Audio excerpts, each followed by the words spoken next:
باللہ من الشیطان الرجیم بسم اللہ الرحمن الرحیم انا نحن نزلنا الذکر وانا له لحافظون،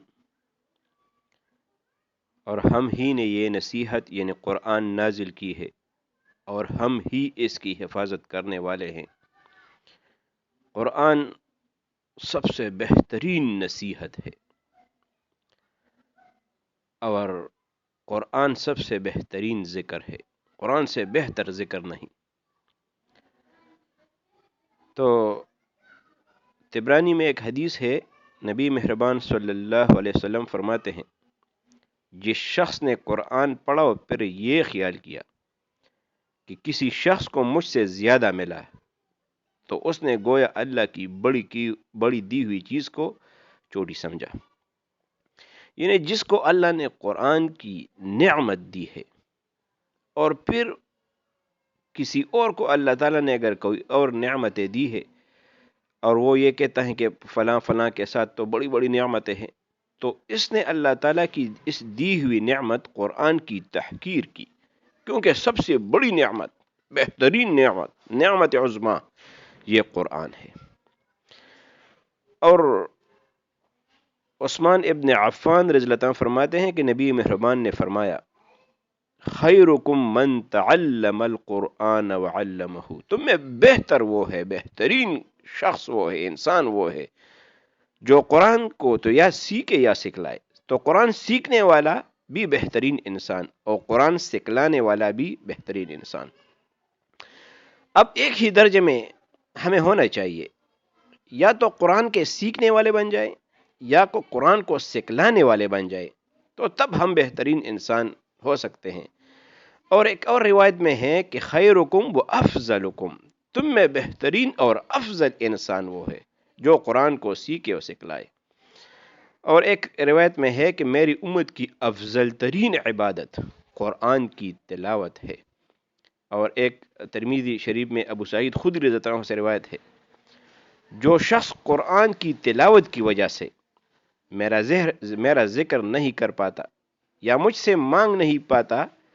میں اسے مانگنے والوں سے بہتر عطا کروں گا۔ یعنی جو شخص قرآن کی تلاوت میں، اس کے علم میں، تعلیم و تعلم میں اس طرح بزی ہے، اتنا مصروف ہے کہ وہ اس کو دعا مانگنے کی ٹائم نہیں ملتی، تو اس کو مانگنے والوں سے بہتر عطا کیا جائے گا۔ اور ایک روایت میں تو یہاں تک ہے کہ اہل قرآن اللہ والے اور اس کے مخصوص لوگ ہیں۔ اور اس طرح ایک حدیث میں بہقی رحمۃ اللہ علیہ نے روایت کی ہے کہ دلوں کو زنگ لگتا ہے، دل بھی زنگ آلود ہو جاتے ہیں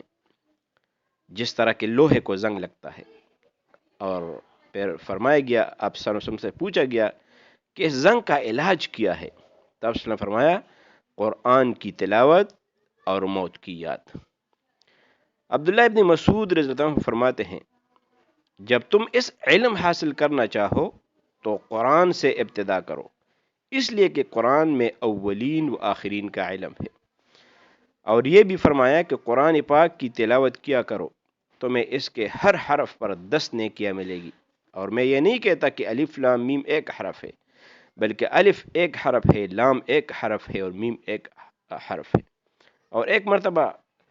ارشاد فرمایا کہ جب تم میں سے کوئی اپنے نفس سے درخواست کرے، اپنے نفس سے پوچھنا چاہتا ہے کہ تو اللہ اس کے رسول سے محبت رکھتا ہے کہ نہیں، تو وہ اپنے نفس سے قرآن کے سلسلے میں پوچھ لے۔ اگر تمہارا نفس قرآن سے محبت رکھتا ہے تو یقیناً تم اللہ اور اس کے رسول سے محبت رکھو گے، لیکن اگر تمہارا نفس قرآن سے نفرت کرتا ہے تو تم اللہ اور رسول سے بھی نفرت کرو گے۔ قرآن سے نفرت یہ ہے کہ قرآن کو یہ انسان انجوائے نہیں کر سکتا، جس طرح کہ ہم فلموں کو، ڈراموں کو اور سانگز وغیرہ کو انجوائے کرتے ہیں نا، وہ ہمیں اچھی لگتی ہیں تو اس لیے اس کو بار بار سنتے ہیں۔ تو اگر کسی کا نفس یہ گوارا کرتا ہے کہ وہ قرآن کو سن لے، قرآن کو پڑھ لے، دیکھو قرآن بہترین موسیقی ہے، لیکن اس کے لیے یہ ہے کہ اللہ سے مانگنا پڑے گا کہ اللہ مجھے قرآن سے محبت پیدا کرے۔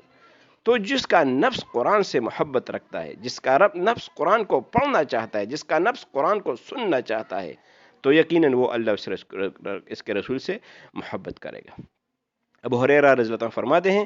کہ جس گھر میں قرآن پڑھا جاتا ہے وہ گھر اپنے رہنے والوں پر وسیع ہو جاتا ہے اور اس کی برکتیں بڑھ جاتی ہیں، اس میں ملائکہ آتے ہیں اور فرشتے نکل جاتے ہیں، اور جس گھر میں اللہ کی کتاب نہیں پڑھی جاتی وہ گھر اپنے رہنے والوں کے لیے تنگ ہو جاتا ہے اور اس کی برکتیں کم ہو جاتی ہیں، اس سے ملائکہ نکل جاتے ہیں، رحمت کے فرشتے اس سے نکلتے ہیں اور شیاطین اس میں آ جاتے ہیں۔ فضیل ابن عیاض رحمۃ اللہ عنہ فرماتے ہیں کہ حافظ القرآن کو ایسا ہونا چاہیے کہ بادشاہ سے لے کر ادنا درجے کے ولی تک کسی کا محتاج نہ ہو، کیونکہ وہ صاحب قرآن ہے۔ ایک حدیث میں ہے کہ خالد ابن عقبہ نے آپ صلی اللہ علیہ وسلم سے فرمایا کہ مجھے قرآن کی تلاوت کیجیے، تو آپ صلی اللہ علیہ وسلم نے ان اللہ یأمر بالعدل والاحسان اس کی تلاوت فرمائی، تو اس نے عرض کیا دوبارہ پڑھیے، آپ صلی اللہ علیہ وسلم نے دوبارہ تلاوت فرمائی، اس نے کہا کہ قرآن میں تو بڑی حلاوت ہے، اس کا انداز کس قدر خوبصورت ہے، اور یہ تو برگ و بار رکھنے والے درخت کی طرح ہے، اور یہ کسی آدمی کا کلام نہیں ہو سکتا۔ ایک بزرگ سے پوچھا گیا کہ آپ کے پاس کوئی ایسا شخص نہیں ہے جس سے آپ دل لگائے رکھے، جس کے ساتھ آپ دل بہلائے؟ اس نے قرآن اٹھا کر اپنی گود میں رکھ لیا، فرمایا کہ یہ میرا انیس ہے، یہ میرا دل بہلانے والا ہے۔ اور حضرت علی رضی اللہ عنہ فرماتے ہیں کہ 3 اعمال ایسے ہیں جس سے حافظہ بڑھتا ہے، ایک اور بلغم ختم ہو جاتا ہے، ایک مسواک ہے، ایک روزہ رکھنا ہے، ایک قرآن کی تلاوت کرنا ہے۔ تو بس ہمارے 24 گھنٹوں میں یہ معمول ہونا چاہیے کہ کم از کم 24 گھنٹے میں ایک مرتبہ قرآن کو اٹھا کے ترتیب کے ساتھ اس کی تلاوت کرے۔ اس طرح نہیں کہ آج سورہ فاتحہ پڑھ لو، کل سورہ بقرہ پڑھ لو، کل سورہ رحمان سے کچھ پڑھ لو، اس طرح نہیں، سیکوینس وائز قرآن کی تلاوت شروع کرے، روزانہ قرآن کی تلاوت کرے۔ جس دنوں آپ قرآن کی تلاوت نہیں کر سکتے تو اس قرآن کو سنا کرے۔ اگر آپ بہت زیادہ مصروف ہے، قرآن کو اٹھا نہیں سکتے، قرآن کو پڑھ نہیں سکتے، تو کم از کم اس کو تو سن سکتے ہو، قرآن میں موبائل میں رکھ سکتے ہو، کوئی کام کر کے اس کو سنا کرے، خیر ہے، آپ کو پھر بھی ثواب ملے گا۔ لیکن ہمارے 24 گھنٹوں میں ایک مرتبہ کم از کم ہمارے نام اعمال میں قرآن کا ملاقات ہونا چاہیے۔ اللہ تعالیٰ مجھے آپ کو اس پر عمل کرنے کی توفیق دے۔ واخر دعوانا الحمدللہ۔